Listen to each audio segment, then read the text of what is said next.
So, when I was listening to the book of Judges this morning as I was led by the Lord, He revealed something to me and He wants me to share it with you.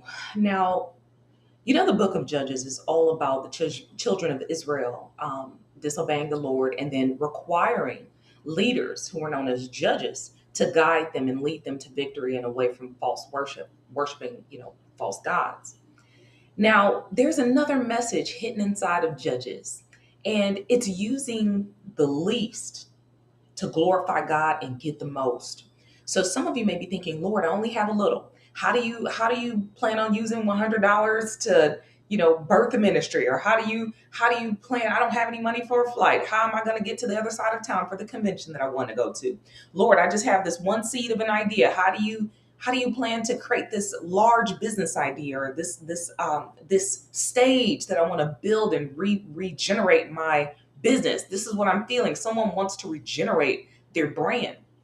The Lord is saying, remember in the book of Judges, when He sent out Gideon, and Gideon had 22,000 men that he could use from his tribe to go and fight the Midianites.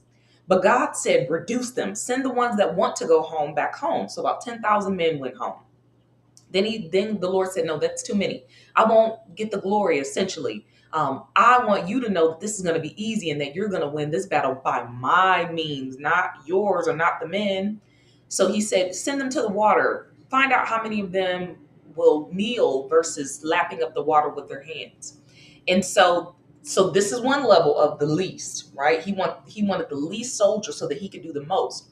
Now He wanted the soldiers that would do the least, lapping like a dog. He wanted the humble soldiers. He wanted to win through the humble soldiers. He didn't want to win through the ones that knelt all pretty and drank the water all pristinely, right? He said, go and send the ones that knelt and drank the water back home. So this is the second level of going back home, and get the ones that lapped up the water with their hands, kind of lowly, right? So this is again God wanting to get the glory. So those 300 men, He had only 300 out of 22,000, and they went and fought the Midianites and they won. Now the third lesson on the least of these to do the most is that when Gideon died, he lived for 40 years and he ruled, and the children of Israel had a wonderful life under his leadership. He had 70 sons with his wives. Now, one of his sons, Abimelech, decided to kill the remaining sons so that he can have power. And this is a dangerous part of wanting power without God's glory. So he killed all of his brothers, but there was one in particular that was the son of a prostitute with his father. And he was sent off by his brothers to go and live somewhere else. But the Lord used the least of those to bless them. So after Abimelech got power by killing the brothers, the people of Shechem decided to ultimately go against him because the Lord is a holy troublemaker. He created trouble for Abimelech. So since he preserved Jephthah was able, the son of the prostitute, was able to come and deliver the children of Israel from the people who were ruling them, which were the children of Shechem. So the moral of the story here is: are you willing to allow God to use the least in your life? That last $100 to pay all those bills with a brilliant idea, so that you can go back and say, you know what? God did this. I didn't do this. Even Abraham had that wisdom where he said, no, I'm not coming in. I don't want y'all to pay me. I'm coming into the land of Canaan, and I want the Lord to get all the glory.